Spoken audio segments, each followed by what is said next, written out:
We're back at the Auto Innovation Centre to check out a rig that everyone's been waiting for. The 2.8 Land Cruiser. Is it a 79 series, isn't it? 79 dual cab, series. Sports Edition. Sports Edition.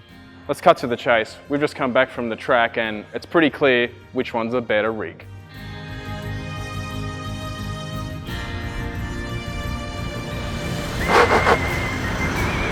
Turbo diesel V8. Warm Wind Edition. Listen to it. Just makes me want to drag race Rangers. The run-in period for this would be a good $500,000, wouldn't it? Oh yeah, easy. Yeah. You'll start to see some gains at 100,000. 300,000 is when you really kind of like peak performance.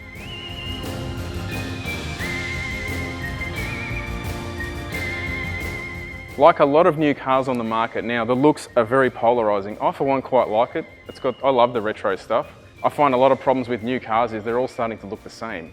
So for me, I like this. These cars come on the market and everyone sort of cans them and then 12 months later, they're defending them. Always. It's always Toyotas too. New Land Cruiser comes out, oh, I hate it. And then 6 months later, they love it. New Prado, everyone's hating it. They're going to love it as soon as it comes out. But I don't mind it. It's got the retro style kind of grille in there, but heaps of height here, which I think is annoying people a little bit. But it's not going to look like anything else apart from a 70 series, that's for sure. Yeah. Now, I think, apart from the engine, I think the biggest change that makes it drive so different is obviously the gearbox. We've finally got an auto in it. For the first time, you can have an auto in a 70 series from the OEM. Yeah. Yeah. And the bigger news is, though, that it does have 2 cup holders. I mean, we've also got like a lower spec one here and a high spec, so I don't think power windows are new, but they're new to us, which is quite amazing. But the 2 cup holders is a big thing. You know, you can have your water and your iced coffee.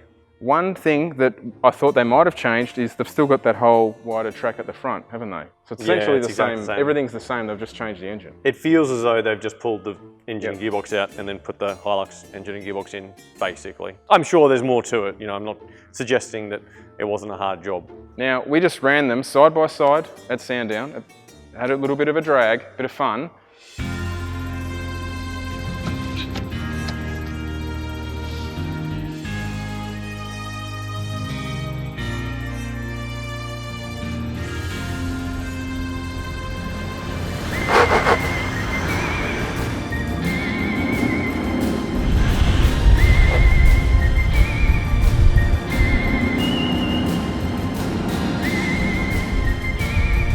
A few moments later. I don't even think that told the clear story. This was miles faster in real life, but just hopping in it, it's chalk and cheese. This thing, you put your foot down, it actually accelerates. This thing, like you said, it's a bag of warm wind. Warm wind, so hot air, just like, sounds like hot air. But like, I don't know, like people love the manuals. I like manuals in sports cars, So do but I, it just does everything really well. But what's funny is that Toyota's official numbers say that this has got 151 kilowatts. This has 150. Is it a coincidence? Maybe, but the V8's got 1 kilowatt more. But that's obviously not what wins the race. I wonder if we put it on the dyno, whether that would be The most depressing dyno session ever. This does have more torque though. Lots of torques. And obviously it gets those torques earlier. Well, you know what they say, there's no replacement for boost. Maybe that's what it they is. say. Actually, that's got boost too. How does it make such little power? I'm dead serious, is that turbocharged? It's a turbo diesel. What? V8. I thought it was just an NA diesel. It's a single turbo version of the 200 series motor. There's some Toyota Anraks out there screaming at me. You can tell that Luke and I are like we're experts in this. I just drove it and I just assumed that was naturally aspirated. It turns a lot of diesel into a lot of depressing noise, basically. Another thing on the drag race that we tried to level it up. So we weighed these. This came in from memory, it was about 2288 or something. Yep. This one was 2178 or something. Yeah. Around there. It was about 100 kilos, and obviously all that weight missing is in the front end. The rear. Well, so you've got single cab's got a different chassis at the front. Yes. We've had this car for about 4 hours. So what was previously the case is the single cab had a much bigger chassis rail at the front. Also, we have some aftermarket suspension in this at present because it was doing some testing, and the leaf packs weigh like 30, 40 kilos more each. So there's a bunch of weight just in the leaf springs as well. So there's a bit of that. So yeah, it's a dual cab. This has got a bigger chassis, it's got heavier springs, blah, blah, blah, blah. But we made sure they were even by putting So we weight put there. ballast in it, and I'll show you the weights now. But we did even them up. So they were at the same weight, and this was still miles quicker. On the draggy, it cut a 0 to 100 time of, it was 11.10 Weeks. days, Oh. hours. So then I thought, we have to get a real world figure. Yeah. Pulled that 100 kilos out and it did a 10.99. So it shows that the 100 kilos, having a passenger in it, did absolutely nothing. If you were going to buy one, I think you'd be mad not to take the 4-cylinder for a test drive, wouldn't you? I mean, it feels like a better car to drive around town, but it really depends on what you're into. I think the optics will be very much swayed by the particular person, but I prefer the race model. This is the sports version. This is to go racing in. This is the farm version. Saying that, obviously, people who buy them obviously want to tow stuff and do all the rest, but this is the Hilux engine, essentially, isn't it? It's just gone from an air-to-air to a water-to-air. That's my understanding. Again, I only just got it. I haven't looked into it much, but I believe it is, might have a tune change, but yeah, it'll have to obviously be going to a water to air, but the concept is it's basically the Hilux engine, yeah. Now, this thing had done 14 kilometres, and what better way than to break the engine in? Yeah. Instead of doing the mandatory that the internet tells us you've got to do 1,600 kilometres, it's now got 27 kilometres on it. Was it 28? 27. Yeah, 27. It came on the truck, 14 kilometres, and that other 13 kilometres is pretty much just wide open throttle, wasn't it? Well, it didn't rev past 4,500 RPM. I mean, we're not really hurting it. So you're talking about this bit on the side here, Yeah. this height here. It's up here somewhere. It's the opposite, I think, of the other one. Yeah, it is. Yeah, and the other one, there's no gap here. There's no 3-finger gap. Oh, That bonnet feels heavier. So yes, I'm fairly sure that is a turbo. Turbo diesel V8. Warm wind edition. The word on the street is what? They're going to get rid of the V8 in a couple of years. Man, they've been saying that for For a long time. 10 years, right? But I think they actually might have to. They might have to because of emissions. Yeah, it sounds like actual press release stuff. But the good news is there's a newer, faster version which probably uses less fuel. Let's have a look at the interior, Luke, because it's all happening in here. So that's a Hilux. it looks very Hiluxy. A few Hilux parts in here. Yeah, I think so. Although this isn't Hilux. I don't know, maybe some of it is, but it doesn't look like I just got out of a Hilux and it didn't look anything like that. Cup holder. USB-C. That's going to confuse the hell out of some people. USB-C. Yeah, you may just confuse people. You know, they turn up for their decade renewal of the 70 series, go, need a new one, and go, what the hell's that? So old mate going to plug his BlackBerry into. That dash looks different, yeah? Oh yeah, here's your old one. Do you know what's better? You know, the improvement that went from AM to FM1, they got FM2. You've got 2 FMs. They heard everyone complaining and they said, you know what? You want to complain? We'll give you 2 cup holders and 2 FMs. Has it got DAB? Oh, it shares a similarity with the Nissan Patrol. No DAB. No DAB. How good's this? It's got auto high beam. I'm not kidding. Yeah, really. Auto high beam. Yeah. A lot of cars don't have that. Look at that. It says to activate automatic high beam, switch headlights to high beam.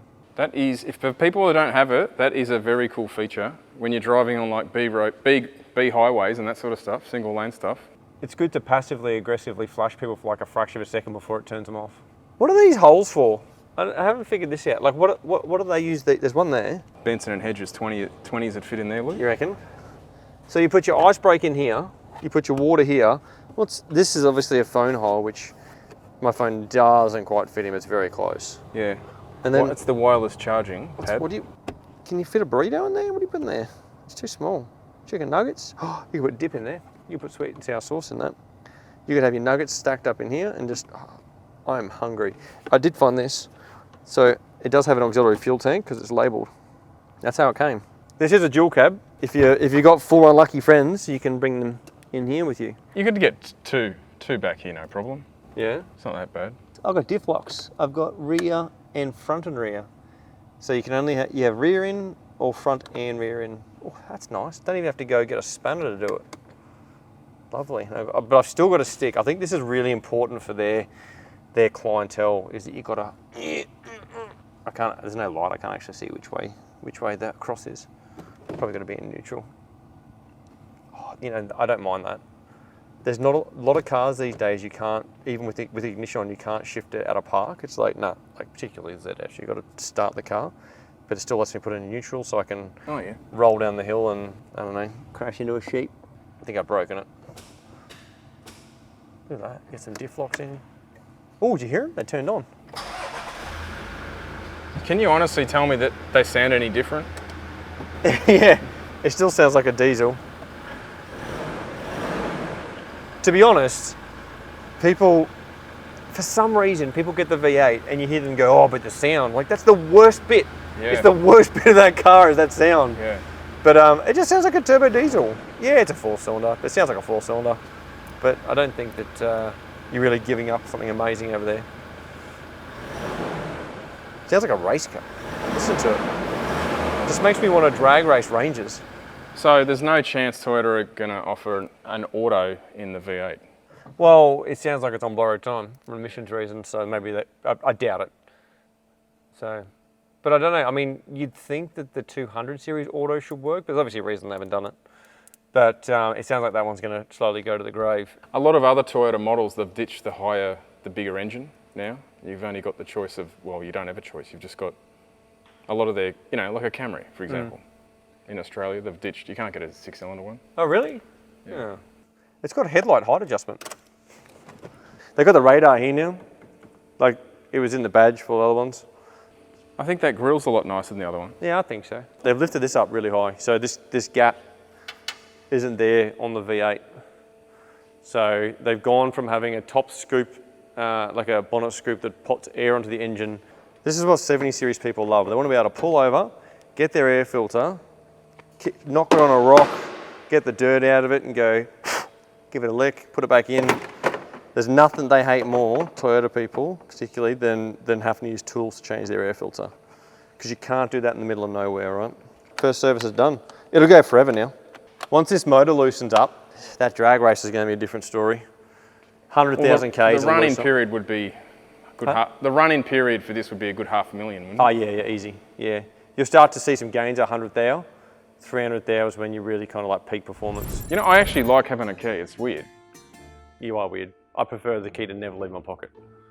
I don't like the whole push button ignition. Hang on, I just want to put the ignition in. Oh, it didn't work. Hang on, push it again. I just like the... Wow, that's easy. old man complaints. It is old man complaints. You push it with no foot on the brake and you get ignition. Yeah. You push with your foot on the brake, it starts. Got to jump the start, roll racing style. 90 grand well spent. What a place to be. It invokes just passion. I drove the car around before and I thought I haven't actually driven a 70 series in about 5 years, I reckon. Only 5. Yeah. Nothing's changed.